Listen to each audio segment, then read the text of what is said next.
Sanders, according to the Cleveland Browns statement, has a oblique strain. He suffered that in warm-ups this morning here at the joint practices with the Philadelphia Eagles. The exact statement says, quote, "Update from the Browns. Further medical testing and examination of Shedeur Sanders revealed an oblique strain. He is considered day-to-day. Won't practice Thursday in the joint practices with the Philadelphia Eagles, and unlikely to play in the game Saturday across the street in Lincoln Financial." The Cleveland Browns may have just found the spark they've been waiting for. After weeks of speculation, setbacks, and silence, Shedeur Sanders is back on the practice field. And not just back, he's back with a vengeance.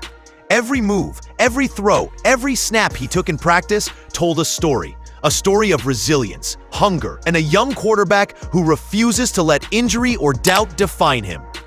The cameras caught it, the reporters whispered about it, and the fans, they felt it. This wasn't just another day at training camp. This was a moment that could redefine the Browns' future, and the NFL might need to start paying attention right now. A bit of news there as well. Shedeur Sanders returned to practice today from his oblique strain suffered last week, and it looks to me like he's got a pretty decent shot of playing some against the Rams on Saturday in that dress rehearsal game. I think they really want to see him one more time. He had that really nice debut against the Panthers, and I think they want to get him out there and get him a little bit more live action before he potentially has to play at some point this season. Sanders had been sidelined with an oblique strain, a frustrating injury for any quarterback, especially one fighting to prove his place in a crowded roster. But when he stepped back into drills, there was no hesitation. His movements, crisp.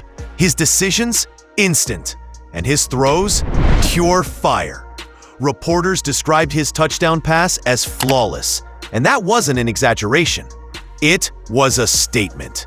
Look, I have been researching about NFL for the last 7 to 8 years deeply, and what I think, this kid has something you just can't coach. Confidence, poise, command. The kind of traits that separate average players from game changers. Shedeur suffered the oblique injury during the throwing drill early in the Browns' joint practice against the Eagles. Ocho, how concerned are you about Shedeur's rise to be QB1 if he doesn't play on Saturday?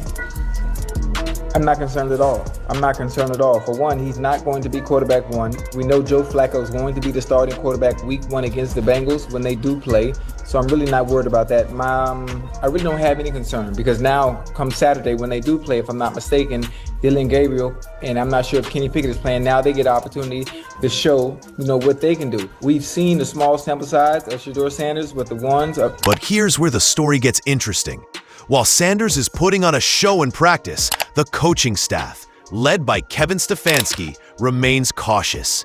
He hasn't made a final decision on who's going to line up behind Joe Flacco when the season begins. And that, my friends, is the drama. Do you trust the veteran who's seen it all? Or do you gamble on the fresh legs, the raw talent, the spark that could ignite a stagnant offense? The Browns are at a crossroads, and every pass Sanders throws only adds more weight to that decision.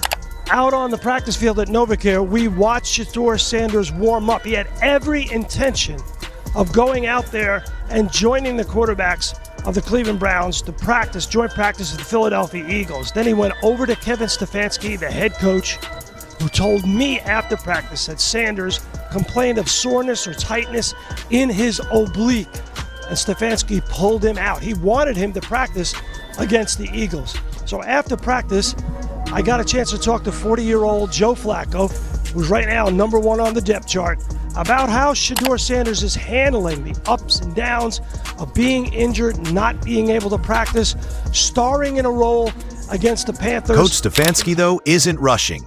He's waiting, watching, calculating.